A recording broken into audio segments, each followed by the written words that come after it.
Hey, it's not our fault. But together, you and I and our guest today, special guest, we can do something about it. Stay tuned.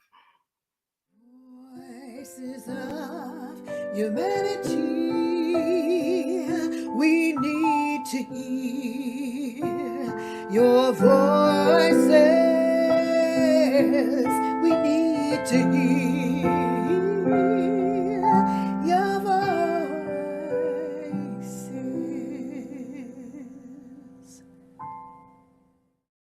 Hey, how are you? Voices of Humanity at prconnectionsradio.com, the voice of new media. You are certainly welcome here. We are here for you today. I'll have a wonderful show for you.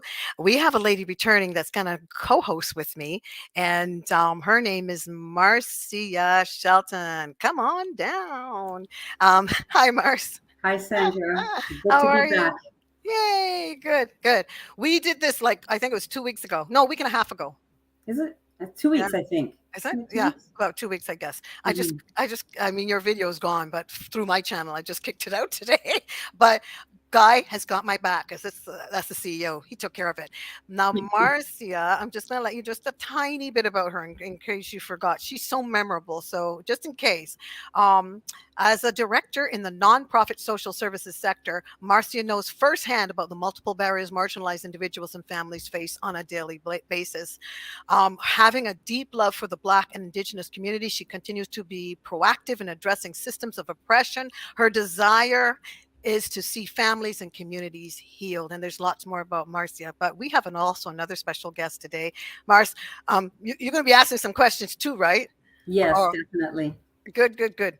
And we have somebody special in the house today, and I'm so glad to have. We've got some melanin up in here. You know, this melanin is the chemical key to life, and we are just thrilled. I'm thrilled. We have a lot of voices and faces on here. We're going to be bringing more people on from all over the planet. Voices of Humanity.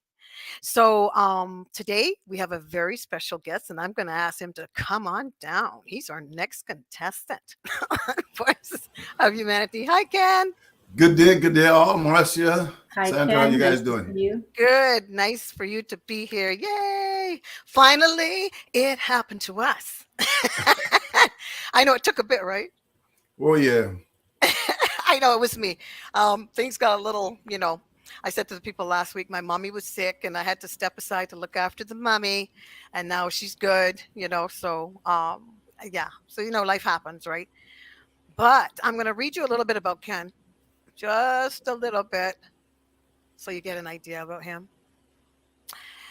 All right, so let's go from the beginning a little bit. Kenneth Daniel is one of the founding members of the Scarborough Carribean Sports Club organization. He was one of the original basketball players on the Scarborough Carribean Sports Club organization basketball program during the 1980s. There's a lot after that he's done. We're going to get into making hoops. And then let's go down. There's a lot of goodies here. Ken was instrumental in the coaching and mentorship development of the Tatum children, Patrick, Tamara, and Alicia. Patrick was the recipient of a basketball scholarship to Cleveland State University of the Horizon League, and from there went on to play professionally in Switzerland and Syria. Both Tamara and Alicia competed in 2012 Summer Olympics. Tamara competed professionally in the Canadian women's basketball team for the 2015 Pan Am Games and the 2016 Olympics, which was held in Rio, Brazil. And another accolade here, Ken also coached and mentored I'm saying that wrong, Dan Lawrence, who graduated from the University of Lethbridge in Alberta, and Ashton Smith, who has since gone on to play for the 905 Raptors team. And there's more than that. But Ken, welcome to Voices of Humanity. well, thank you so much. It's glad to be here. Actually, summer's here. I think everybody wants to be outside, and I'm glad for all those who are inside to listen to what you and I have to say today. Yeah, absolutely. This is our beginning.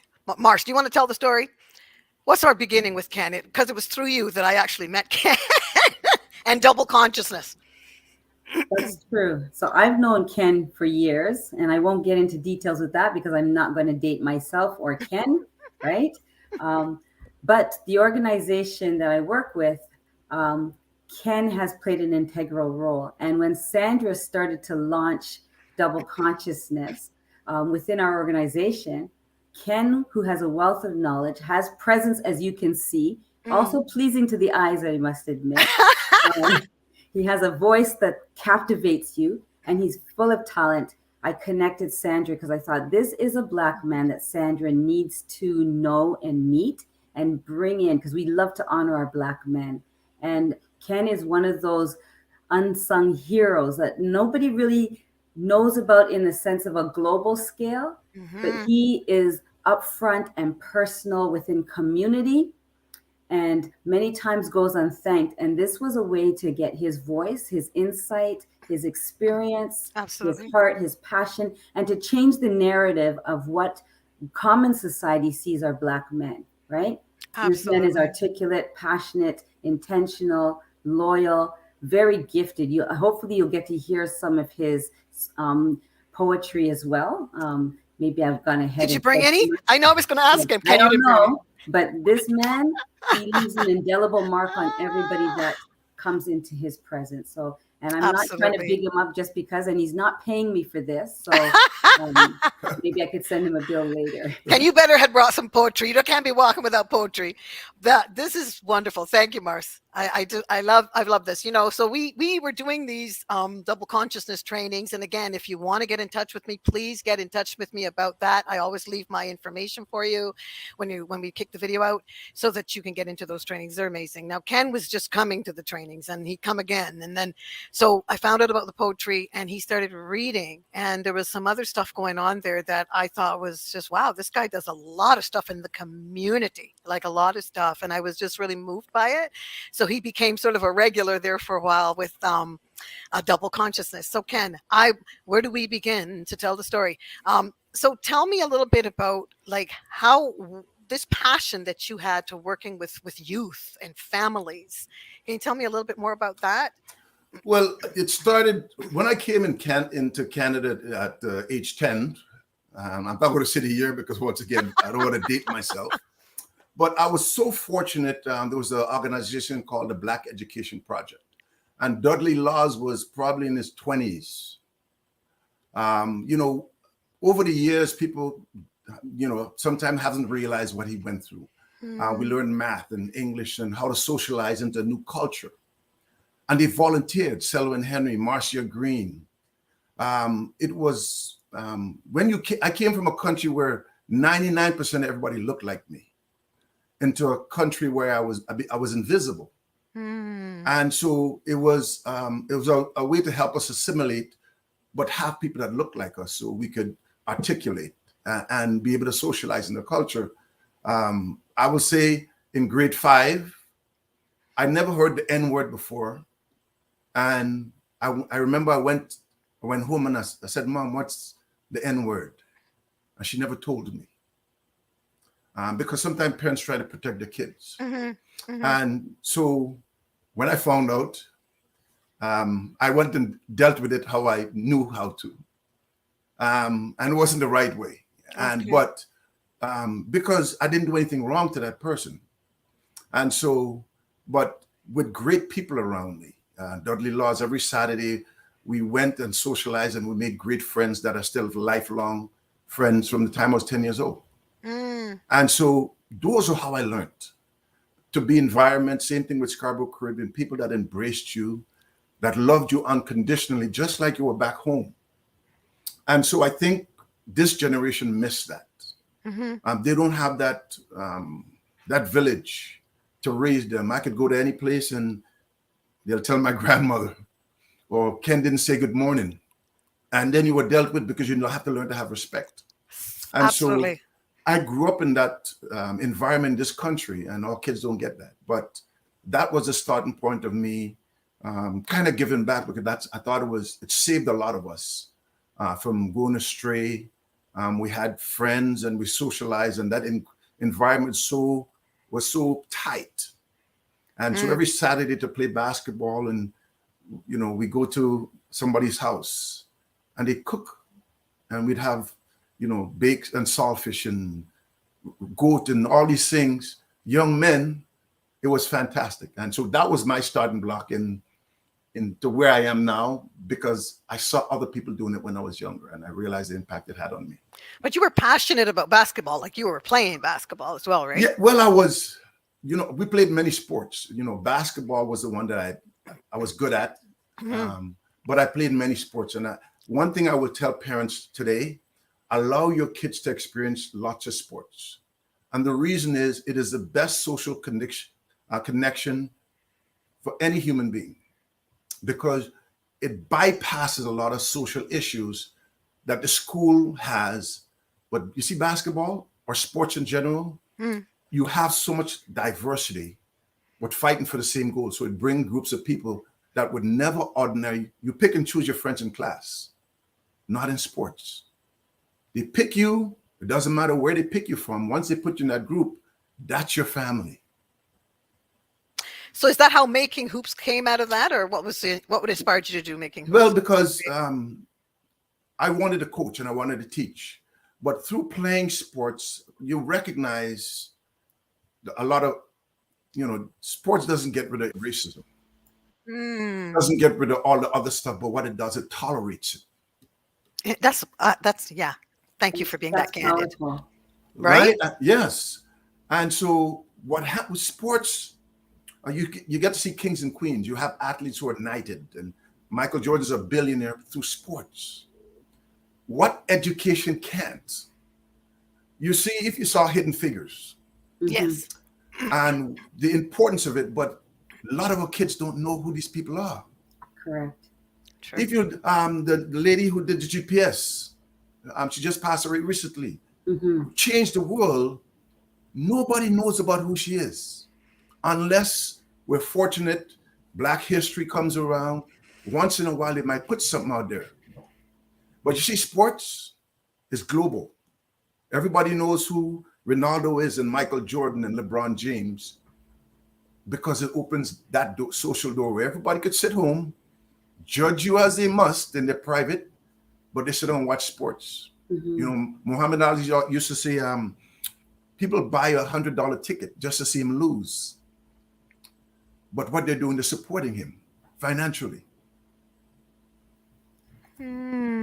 So Ken, I'd like to interrupt to go back Sure. to the statement you said earlier on about the importance of diversifying your children in sports. Yes. Right? And not to just pigeonhole them to one, right? Yeah. How did you find that possible for our community when income was a challenge? So, for example, hockey is very expensive to play. Certain sports that you don't generally see many of our people involved in. So, how do you see that? How did you see that play out? And is that changing? Because I know for myself, I was one of those parents that I had the mindset, stick to one thing, learn it, master it, be committed to it, because I wanted to see loyalty, faithfulness, right? As opposed to my son and daughter jumping from one sport to another. But I value what you said, because I see the importance of it, because it teaches you to connect and adapt and broaden your horizon. But I want to know how the economic piece either prevented that or fostered that statement. Well, first of all, there's two things. So environment. See, outdoor sports, cheap, supposedly, right? So soccer, baseball, affordable, because kids, we grew up in the islands. You get a cog from a spoke, and you get a little tire and a stick, and you're creative. Here, everything's organized. So finances does have a lot to do with sports. So, but also racism. There's a thing where blacks and the native people started hockey, right? There's a young man, Demond Mason. If you get with the Kwame, if you ever get a chance to get to him, there was a black hockey league in the 1800s. There was 32 teams. And so we played hockey and we enjoyed the sport. But as time comes, people push the history out. Yes, absolutely. And they take it. So we always say the winners take the spoils. The winners create the history.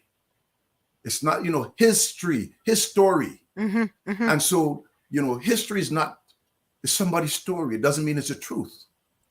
the people in power and authority takes it and broadcasts it to the world, right? But economics, so basketball, you could go and play outside. They put a little rim.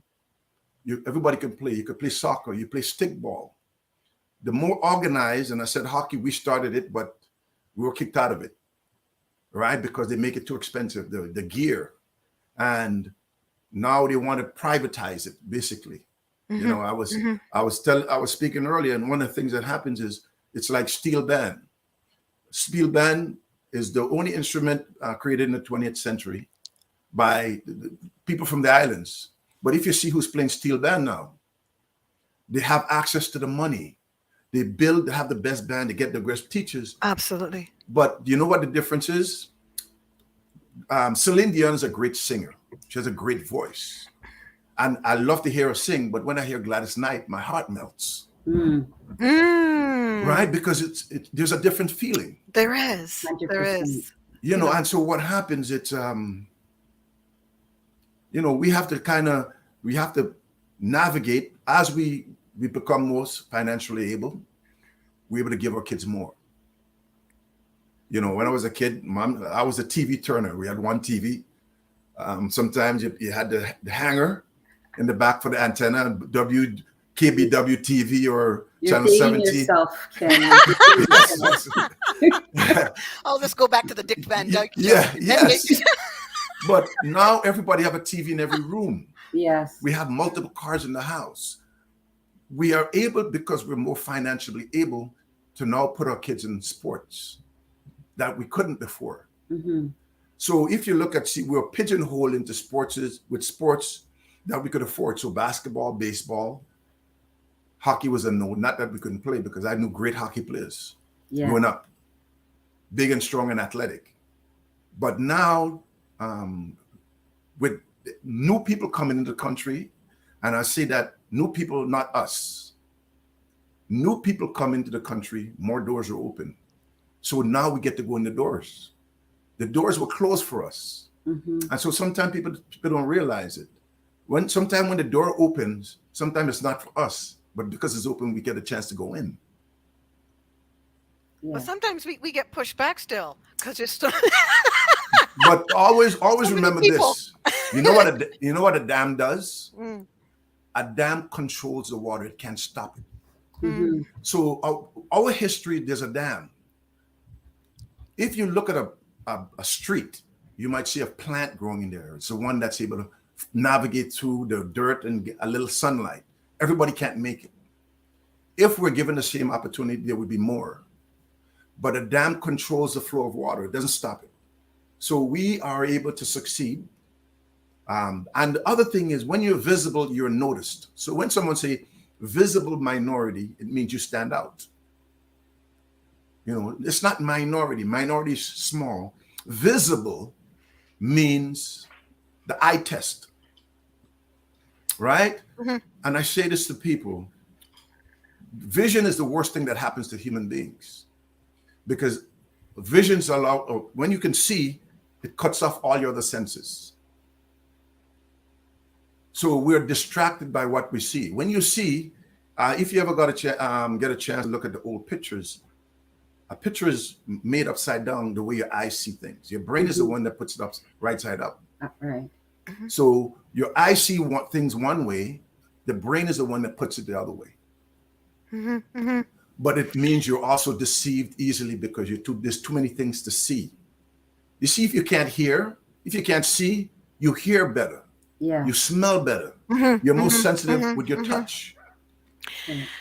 Yeah, I was thinking this is on that note. That's really what this show is about, centering in on those senses. Like I have a friend that she's still my friend, blind lady, and it's amazing how keen she was in hearing things. I was always amazed. I try to be quiet. But, Mhm. she was very keen and said, "What are Yes. you doing? What are you doing?" And I thought, wow, it was really neat. And in light of double consciousness, when you think of double consciousness for audience, again, is two streams of thought, two social identities. And this gap has to do with the people that were assimilated upon trauma. And we go through a time warp in the training, 21st century, 20, 19, 18, 17. We go way back, sub-Saharan trade, transatlantic slave trade, and we come into the future. And we're really interested in how and why we show up the way we may show up in the future. Mhm. And I was going to ask Ken, when you think of, I heard the term the other day, what was it? Apartheid sports, plantation sports, and how are basketball players, coming back through the time warp, these big bucks that can keep getting wounded and mashed up in their bodies, but yet they actually take them off the bench earlier than other people. And I wanted to check in with you about that. Like these bodies, it's almost like they're on a selling block. Well, Still. it is. If you look at us, once again, the eye test comes into play, and I'll say 51%. To be fair to everybody else, so I'm not going to say all of us, but I would say 51% because the majority. I coach kids. You see them a mile away. When they're born, their blood and their body tells you so. They're ready. They're coordinated. So people look at that when you see other kids, other groups, or kids playing the same sport. Sometimes there's no comparison. And that's your bloodlines. That's your history. Our kids are, they say we're different. Well, color, yes. But when you look at these kids, they're coordinated. The body does not cheat. That's what people sometimes don't know. The body does not cheat. Wherever it gets the information, the nutrients, it grows and it evolves. You have kids come from other cultures now drinking milk. You see them change. We change to the environment. But we are the starting block of all the environments. It's us. Mhm. David Suzuki said that once. He said, if you ever get a chance, I think it's the skin that I'm in. He said, if all of humanity was to die tomorrow, then you need one person to save mankind. It has to be an African. Mhm. No ifs, ands, or maybe. There's Hollywood have a way of putting history, the real thing, into a story. If you ever look at Clyde Owen, it's called The Children of a Lesser God. Humanity is dying, Yes. and it's a black person. So they know what they're doing, but sometimes we're not paying attention. So they sneak it in there. I'm But jumping in. You yeah, came on the show, and I don't want to forget it because I know yeah, time goes crazy like fast. In here, you came not a show. You came on when you were doing double consciousness, and you said something that was riveting. You came up, you spoke, of course, and it was. I always say wrong. Is it about above the shoulders? I want you to yeah. go into that concept, really share with our people what that looks like in terms of sports. Because what happens is it's always about our body, not about our brain. Mm. So the old days, the blacks can't play quarterback because we're not smart enough. But they don't teach you that position. So I go back, I teach differently. I teach about the shoulder. Whatever you have, if you're 6'10", it has nothing to do with you. That's your mom and dad. That's a gift that they gave you. We celebrate all this thing like we did something great. No, that's a gift from your mom and dad. A gift is something that you didn't ask for. Someone gave it to you. A kid Shaq is 7 feet tall. That's a gift because not everybody's like that. Michael Jordan is 6'6" with massive hand. That's a gift. Not everybody has that. And I say this because if I was to come back 1,000 times after I die, I want to come back in this body. You know what it feels like to be invincible? I know. Not literally, but anything I want my body to do, it does for me. So do not put a goldfish in a plastic bag.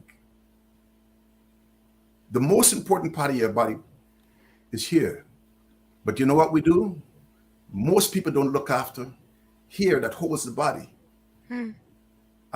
Green, who plays for Boston Celtics, the Golden State Warriors, said once, when you're in shape and your body works for you, you think faster.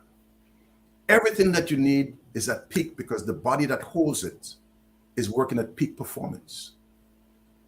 We do not want, we look at the athlete, and when it comes to blacks, we're always a body before the brain. Mhm. When it comes to white folks or other groups, I'm not, just saying color wise, Mhm. but for us, for the most part, our body comes before our brain. So I coach basketball, and I see we take black children who love the game and we don't teach them because they're tall, they send them out there. They fail at their level of incompetence when everybody's just as good as them athletically. Mhm. And now they don't have that brain power to think. So you play soccer, you have 5 and 6 coaches. You play hockey, you have 5 coaches. Basketball, why? If it's just a physical sport, because you plan how to stop them. You plan, you write out all these things. You're going to play zone. You're going to play defense. You're going to put your hands up. Coaches now give instruction because it's not about just running up and down. So we have to start changing how we teach our kids and say, forget the body. The body is always going to be there. Let's cultivate the brain. Mm. And I say this because we have all these great athletes and they're poor. They come from disadvantaged environments. We give a poor man $1 million. He's a poor man with $1 million. He just has $1 million. He does not understand the value of it. And that's because the process of him playing sports, they cultivated the body.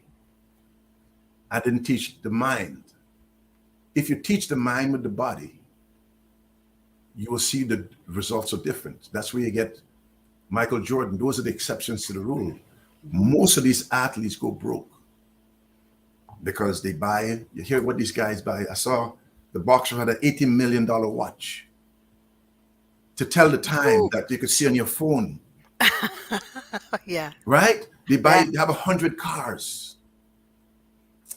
And I saw the African soccer player. He had a phone that was broken, and he said, they asked him, "You making $25 million a year? Why you?"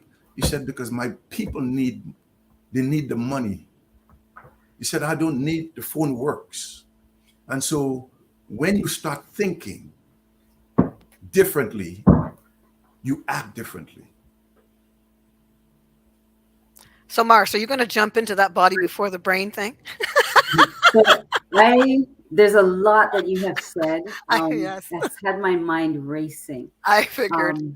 And it's around a couple of the things that you said, Ken, around vision and thinking and the body and how they're actually really interconnected. Now there's a lot of research and interest in neuroscience and the impact of how our brains fire, the neurons that fire, right? And what trauma does to that. And I think of our people, as Sandra talks about going back into the time warp, the 21st, 20th, 19, 18, 17, and the things that are passed on, generational trauma, as we talk about economic castration, academic castration, all the different components that have affected our Black community, that has also impeded to a degree our vision of how we see ourselves.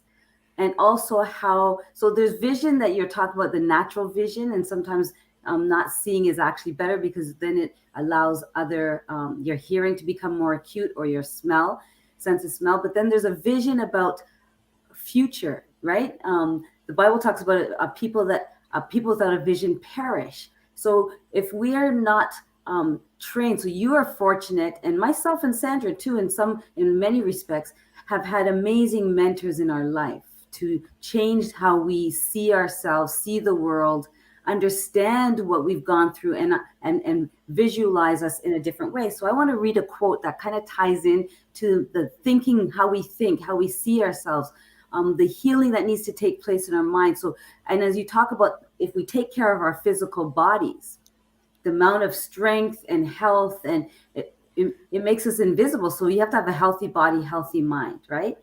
But emotions also come into that play, right? So if our emotions are damaged because of how we were deprived of nurture or opportunity, So I want to read a quote from Andrea Boea from her book called The Heart of a Good Thing.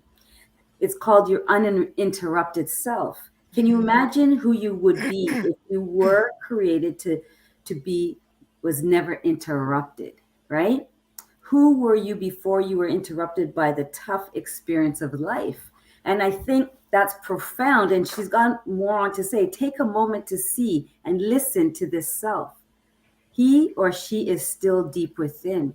And you draw that out when you mentor youth, when you encourage them, when you shift their vision. You teach them not to pigeonhole themselves within a sport. You use sports as a way to get them into academics, so intellectually. So you talk about, you invest in them from the shoulder up. All of these components. Kind of give me your thoughts on this quote and what you, and tie it into all of your experiences, Dudley Laws, your past, and what you're pouring into your youth, what you've heard from double consciousness that Sandra has, and as we talk about the interest in neuroscience. So I'm going to read it again, and then I'm going to let you speak. Can you imagine who you would be if you were created to be, was never interrupted?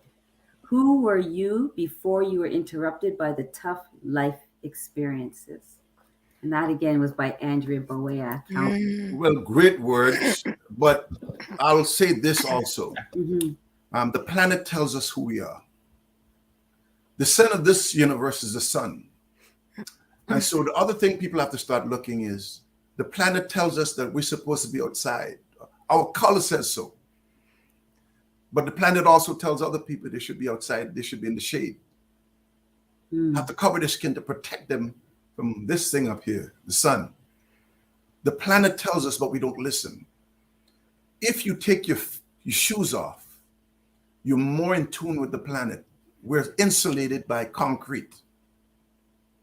We don't function the way we're supposed to as human beings. I was talking about that the other day with my sister. Let's take our shoes off and Yes. start walking on, right? When you put shoes on, your feet are in a prison. It doesn't work the way it's supposed to. Exactly. It doesn't function. All the bones doesn't work. And Beautiful. so when, we're so interconnected. And so what happens a lot of times is we're burdened by history. We're burdened by trauma. We're burdened by feeling that we're not worthy. We're burdened by people tell us that we're nobody. Interruptions. Yes. And so what happens, it takes away, when you close your eyes, you sleep. And what I mean sleep, it take away distractions. Our brain is too busy. So politics, people flood you with information so you can't focus properly. They're able to slip something in here and slip something there because they put lots of things out there for you. We cannot function that way. We have a busybody world. The television, the phone, our kids are distracted. Yes. And so we don't have calmness. And you know why we don't have calmness? Because there's lots of things on us, As a black male in this country, I've been stopped many times by the police, speeding.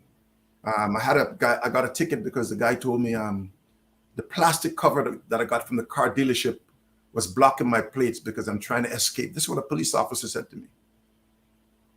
Wow. So every time I see them, I haven't done anything wrong, I get nervous. I look in my car when they're behind me. Yes. I can't relax when I'm driving. Yes. Because I'm waiting for them to stop me for no reason. And so we are not free. And there's a saying, we are unshackled, but we're not free. How do you train animals? You put a chain around it, and every time it gets to that point, it can't get further. It can't go any further. Then you take the chain off. It never gets beyond that point where he knows every time it got there, it couldn't go any further. Yeah. Ken, that discomfort, I wanted to let her say to our audience, that discomfort that you speak of, even a black man, black and driving, driving while black, is, and our audience members that may be white or other groups may not really, sometimes maybe they think we're tripping, but this is a real thing. I finished a few trainings, and our brothers on the training were like, you don't know how many times someone has just they barricaded one brother in, and the guy was holding the police officer had his hand on his piece, Yeah. and the guy wasn't even doing anything. So Yep. the guy just froze. You don't move. Don't go Mhm. for nothing. Because and the discomfort that he expressed in that training, that is not common. I just wanted people to know that we're just not making this up. This Yeah. is like I Marcia, I think I insane. sent you. There was a Jamaican police. A guy had a machete. I think I Mhm. sent it out.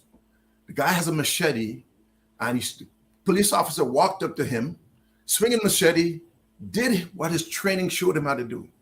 He didn't kill him. He walked up, karate chop, machete flipped him, put his hand behind his back, didn't stomp on his neck. Mhm. Did what his training showed him. Wow. And Interruption. so what happens is when you have confidence in yourself, Mhm. you don't need to bombard and destroy the people around you for nothing. Right. That's what cowards do. The first thing they do, they put your hands behind your back, then they brutalize you while you're helpless. Mhm. Mhm. It happens, like, there's a shooting in Buffalo. They gingerly, this guy killed how many people? Mhm. They showed the one in the church. They gave him water and asked him if he wanted a burger. And so we see everything that happens in this world, and people want to tell us that we're crazy because we can't see what we see. Once again, they're telling us, Mhm. Mhm. don't believe what your eyes see unless they tell you what your eyes Absolutely. don't see. Yeah, Wow. Wow. Ken, that's big that is because I huge. was thinking, I always sort of repeat this story to our listeners because then people, oh, come on, that was years ago. There's nothing. And when I think about, there's a movie called Birth of a Nation. I think I went over it. You were in double consciousness. You must have heard this one. Birth of a Nation. It's touted as a piece of history glorifying the Ku Klux Klan. And what happens here is it glorifies our men. Of course, there were white men in blackface because we didn't get those roles. So in the film, they're making our men looking angry and violent and grimacing, or eating turkey legs or whatever they're doing. White men in blackface, of course. And there's one scene with a white woman, cute little girl, sitting on the, she's, whatever, 20 something years old, she looks like. And she's just enjoying the breeze of the day. And out of the bush comes this black man. And he's coming towards her to get her. And she looks, and it's a silent film. And then she sees him, and then there's a cliff in front of her. And she runs toward the cliff and throws herself over to her own demise. The commentary was it was better for her to throw herself over to her demise than to be raped by a black man. And we have a bunch of these kind of this sort of subliminal seduction in terms of the media Mhm. that people actually believe that. And then at the end you see the Ku Klux Klan taking this black man off, white man in blackface, to hang him. And this is the way that we are seen. In 1995, there was that whole campaign under the Nixon administration. Super predator. You know who the super predators were? Blacks, mostly blacks and indigenous peoples. And this was a prediction made by a white man from Princeton U who apologized. He said tens and thousands of these super predators, these lions, these hawks, just going for their prey, would be taken off the street. And his prediction was wrong. And he Mhm. apologized very genuinely. But guess what? Poison's in the cookie. Now people are, what do people look at as our men? This interruption again. Because you're Yeah. seeing our men, you know them as rapists, which was not our MO. And I'd love you to comment on that. That was not our MO. And now you're seeing them as, oh, they're these super predators. They're just out to destroy us. And you have little old ladies gripping their pearls in elevators because a big black man is in there with them. It's just a very scary spot. So just to let our people know over and over, repeating, that's how we Mhm. learn, is that this stuff is stuff that you have been seduced. I have been seduced into thinking that this is our reality. We forget. Right, Ken? I don't know if you Well, I'll read. put it this way. If you see what's going on in the United States with Roe versus Wade Mhm. about the abortions, Mm-mm. now they're going to criminalize somebody. So if a 16-year-old girl has an abortion, she's going to get charged with first-degree murder. They will be surprised who will no longer be able to have abortions when they go with these young black boys. We're going to, sometimes you're going to be digging a grave, and they said, sometimes the grave you're digging for somebody else is yours. I was an athlete. I've been given the chance to travel. When they're young, there's a lot of interrelations between blacks and whites, especially white girls and black boys. Hmm. There's a lot of backroom abortions that happens because sometimes mom and dad doesn't approve. Right. Um, that law that they just passed, sometimes they think it's the minorities. For the most part, and I'll say once again say 51%, 51% of black women don't have abortions. I'll just say 51%. If you look and see who has abortions, I'm not saying blacks don't have abortions, but what has allowed our race to survive has always been the strength of the black woman that able to look after kids in harsh situation when there's no man there. But for the most part, they don't have abortions. Our race has survived slavery because our women were strong. If our women were not strong and able to look after those children by themselves, unfortunately, because a lot of men were taken away for a lot of different reasons, Yes. our race would not be here. When you look at Native people, lots of other people who have suffered, a lot of the issues because the men were always the head of their family. Once the men was not there, their race could not function. And to put, they killed thousands of these children. Every day you see this in the news, it's ridiculous and heartbreaking. But this thing with this Roe versus Wade abortion stuff that's happening, a lot of people who want to look a certain way in society have had a lot of abortions. And a lot of stuff is going to come to light now. We're going to see what happens. The grave that they're digging for us and other minorities because they think we're going to see what happens. They're going to have to change the law somewhere along the line because they're going to see what happens. But for us as men and people, we've been brutalized historically. Hmm. We've been castrated. Hmm. What we face at work, and I say this to people. I have a friend who's a firefighter in Boston, and he said, every day when he leaves his house, it's like taking 200 pounds and putting it on his shoulders to go out and face what he has to out there. Mm-hmm. We don't get a break. When you walk, I have a friend who's a justice of the peace, and he said he's in an elevator going into the court, an entrance only people of his profession get in. The woman grabs her purse. Hmm. Hmm. He said, Ken, I'm in an elevator where you cannot get in unless you have certain credentials. She grabs his purse, like he's a criminal. Yes. And he said it brought him back down to where he didn't even want to belong to, but it doesn't change. Right. And so we are resilient. We are the survivors of the strong. The weak ones didn't make it because they wasn't given a chance to get strong. We are the descendants of great, strong people. We're the ones who are here. Our bloodline, our lineage is not weak. Right. We have survived what nobody else has survived.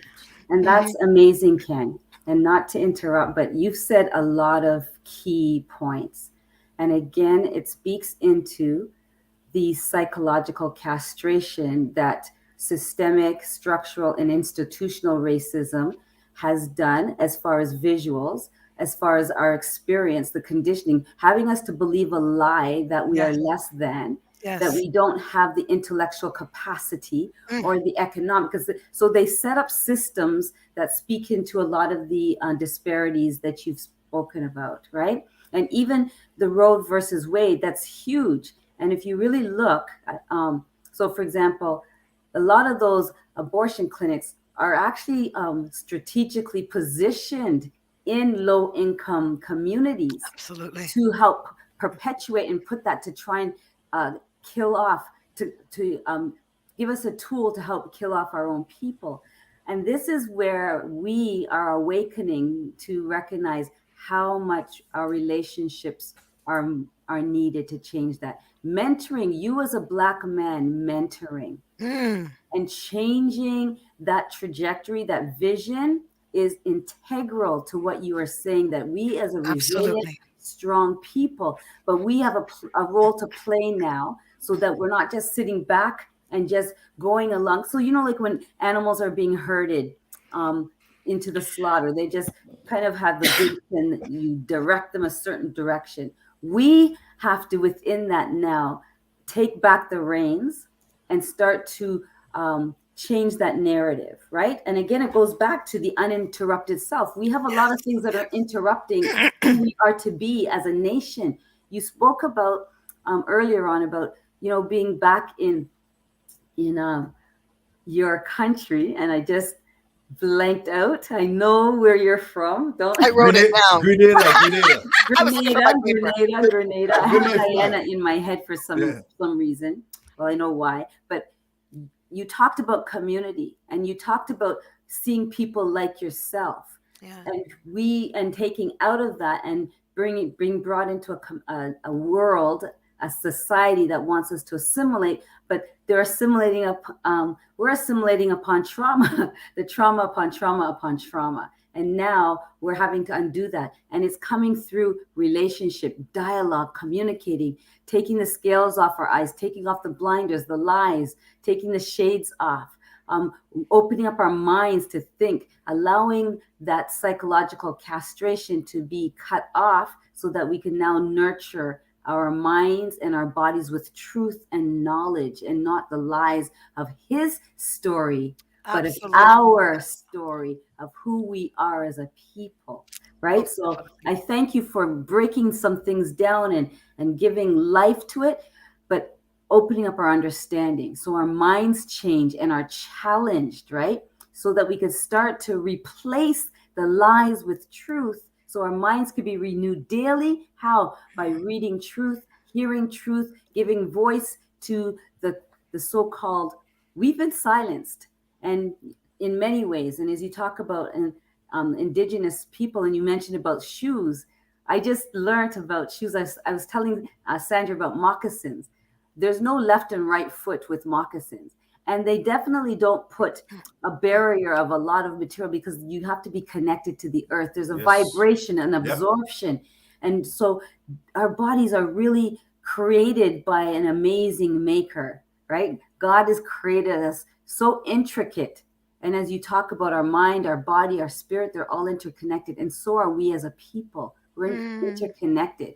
Our melanin, when we get together as a people, there's energy. Yes, there is. How much more chemical key to life. Yes. And how much more do we need to get connected around mentoring and loving one another? Relationship is a currency that we have not really valued as much as that we should, and see the richness of relationship. That's our currency, our connection to one another, our healing. Yeah. But the other part, if you look and see, everything is done strategically. They showed you there's a manual on how to build housing. It's always the same way. And so when people have money, they have space to see other people like them. But poverty also have the same setup. They box them in. All housing are built the same way. So you look at someone just like you and you know you're not going anywhere. It's hard to escape it, right? But the other part is they put the liquor store, they put the money mart, right? Cannabis now. Yeah. So they also put when you go to certain areas, we put money in the bank, but some areas they don't even have a loan department. They take your money. I know there was an issue up at Jane and Finch years ago that there was no loan department in the bank that people were going to put their money in. And so you have to work. You don't ever get a chance to sit and relax. And I say this, that when people go to the islands, they own their, you have your backyard. I remember going to Jamaica on vacation. The lady said, everybody want to go foreign, but if it rain today, have some vegetables in the backyard, have a goat, and I don't worry. And so we come here for more. We don't even get a chance to enjoy it because we have to run and work. Everybody have a TV in a room, and we have all these things. How many of us get the chance to? You come home, you're so tired from working, and just the everyday stress of living in this country. It's a burden on you. So you don't even get a chance to declutter or just relax, because now you run to bed, not a good night's sleep, then you run back to work and go. So the one thing I say to people sometimes, we take a child and the child has mental issues and just going through stuff. We take them and we try to clean them off. We give therapists, but then we send them back in the same environment they came from. So what we have to change also, parenting is hard,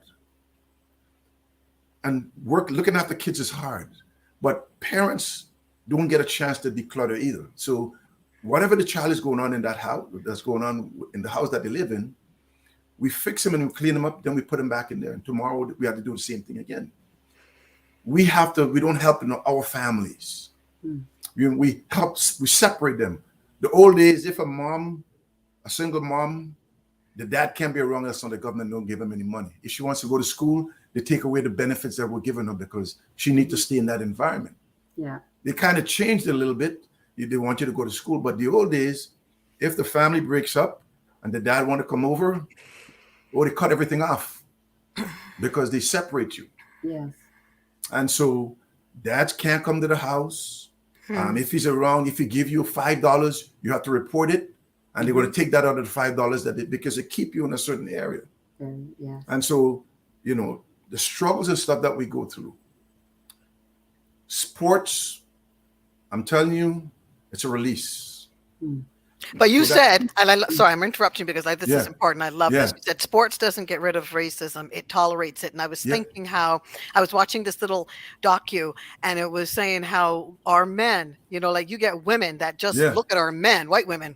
Excuse the bywords, but this is what the guy was saying, that they will just come in there. They call it panty dropping. They just, they just want this black man. Yeah, thirsting. And they will say, "Oh, I've never been with someone like you." Meaning, you might as well say, "I've never looked at you. You're a buck." Where did this come from? You'll say, "Well, that was slavery. It's not the same thing. Come on, go back through the time warp and come home." Right? And we look at what does that really mean? And this happens a lot. I didn't even know this happens. Oh my gosh, I was horrified. Well, if you ever look at I have a friend, and he said, "Ken, if you want to ever know where history comes from, I want you to first go to Egypt." And by the way, Egypt is in Africa. No matter how they separated, how they separated, they never want to put Africa and Egypt together because it means black people. You'll always hear Italy and Rome, the same place, and the Eiffel Tower in France. Never Egypt and Africa. They separate it and they take it out of Africa because it represents black people. But he said, go to Egypt. Then I want you to go to France. I want you to go to Greece. And I want you to go to Italy. Egypt predates all those places. We know they went there because Socrates, Galileo, all these guys went to study in Egypt. And miraculously, their history, once again, says they are the masters. They learned it all. We know where they learned it from. They always tell you want something to hide it from us, put it in a book because they didn't want us to read. But that's interesting, Ken. Sorry to interrupt. Yeah. Because as they say, put it in a book. That was not always the case. We wrote. So as you talk about, they don't say Egypt is part of Africa. They also don't mention Israel because it's all within that same vicinity. And when you look at historically, the Hebrew Israelites, the Egyptians, intellectual people that read and wrote. So that wasn't even always our narrative as black people, that you put it in a book and we won't know. That's only within the Western world taking over colonialism. That's the trade, pretty much, right? Yeah. Prior to that, that was not the narrative. But it's good that you pointed that out because that is what is being perpetuated. Well, because they separated everything. Someone gave them, and we know all of Europe could fit in Africa. But when they mapped it out, they make it look like Europe is so big. That's not the truth. They divided the other part that happens sometimes, and we have to understand, it's people look at us physically, how we are.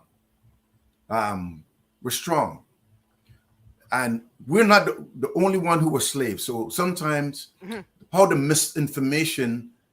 We were not the only. There's lots of other groups of people, the Greeks, Italian. There's lots of other slaves, but the difference is us. They took our history away, and they took our history away because our history was the beginning. And plus, we were classified at the bottom of the rung in terms of classification of races. So we got duped big time that way.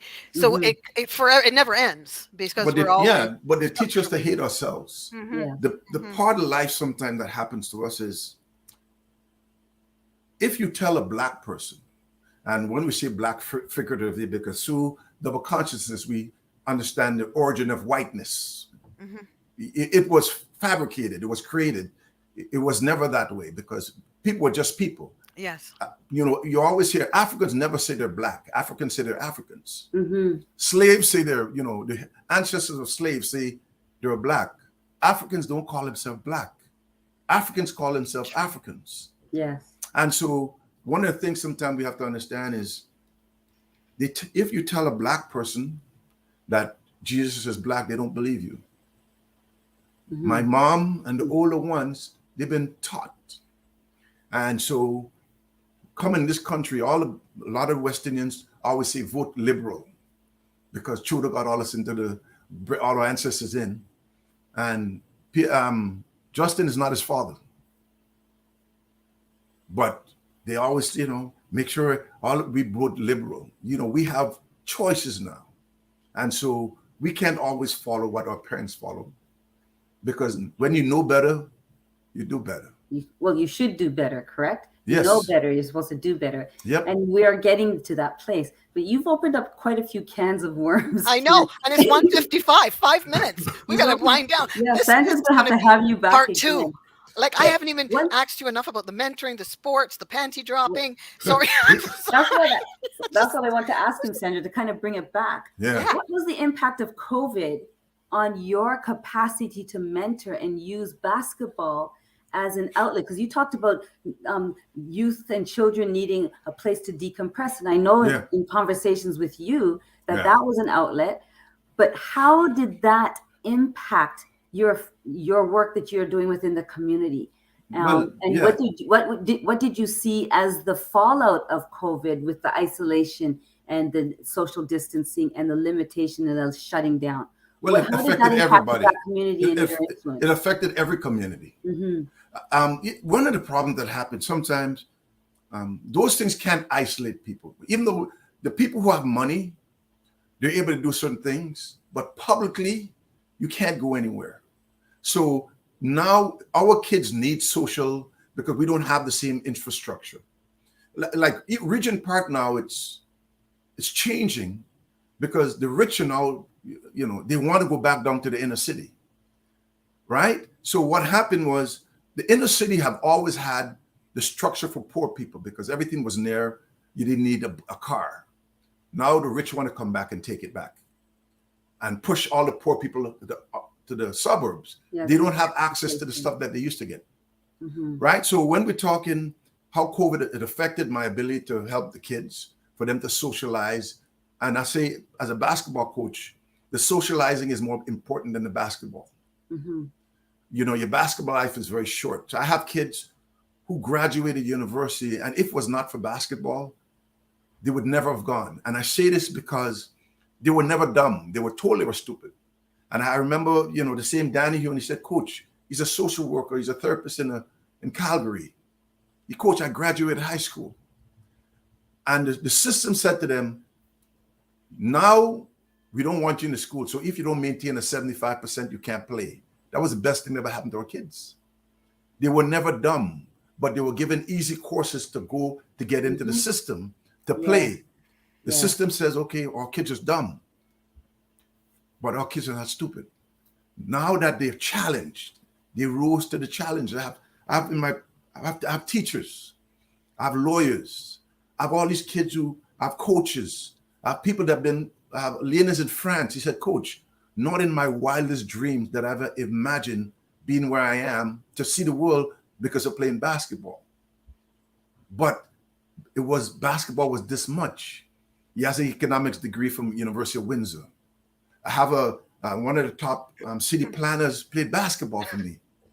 And he's going to get his master's in PhD. When you look at these young people, brilliant, but we need to challenge them. Don't give them the easy way out. And when you give them the easy way out, they take the easy way out. But, let the system get harder and force them to use their brain. That doesn't bother me when they say, they need 80%. They're capable of 80%. Ooh, we're going to have to wrap up, you guys. Oh. We are going to wrap up, but I'm telling you. What a legacy. I didn't even do man-to-man mentoring. I want some more of the sports. We got to book you again. We need to have our powerful Black men here. And there's a whole bunch of fear around our men. People are afraid of our men because of stuff that was perpetuated through that time warp coming back into the 21st century. And I'd love to have you back, you lovely man, for us to spend some more time with this. I think it's really important. And maybe start with one of his poems. The Oh, one yes, that he read yes. for us at Double Consciousness. That's right. We will. That one Okay, was everybody. moving. Mhm. We are going to be right back. We just got a little station identification for you. All right. All right. Hi there, I'm Sandra McKechnie from Double Consciousness. Double Consciousness looks like this: cultural sensitivity, cultural awareness trainings. I've been doing it for 4 years. We're going into our 5th year, our 41st time on Zoom, and we're doing it. Would love you to join us. The next thing that I do is I'm a certified life coach holding space for clients in the areas of cultural awareness and sensitivity, right? So people that may have a challenge and they just want some space, a consultation, coaching opportunity to unpack implicit racial bias. Everybody's welcome, and we would love to have you in the trainings or book a consultation. We have the free opportunity, 15 minutes if you want to have a chat and get to know me and find out where you fit in that. The next thing that I do is I am a host for Voices of Humanity out of PRConnectionsRadio.com. If you want to be on my podcast and you're a fit, because it does have to fit with the show, has to complement the show and the network, I would love you to get in touch with me. And I'm also from my heart, and I've always been a singer-songwriter, and I love this stuff. I love the singing. We put it in our trainings, our cultural sensitivity and awareness trainings. So sometimes I just sing, just like this.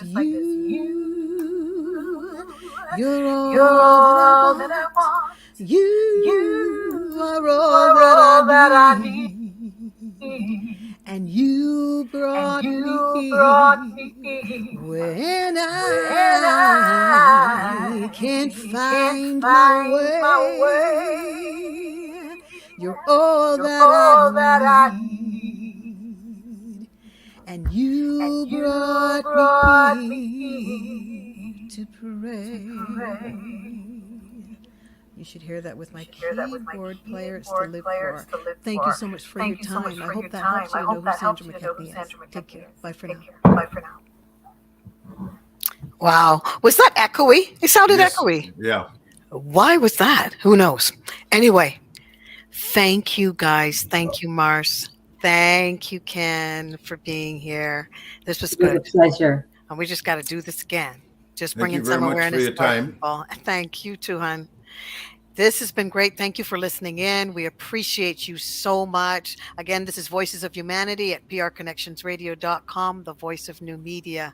Join us again. We look forward to it. Have a wonderful weekend. Take care of yourselves. Take care. Bye-bye. All right. Bye-bye.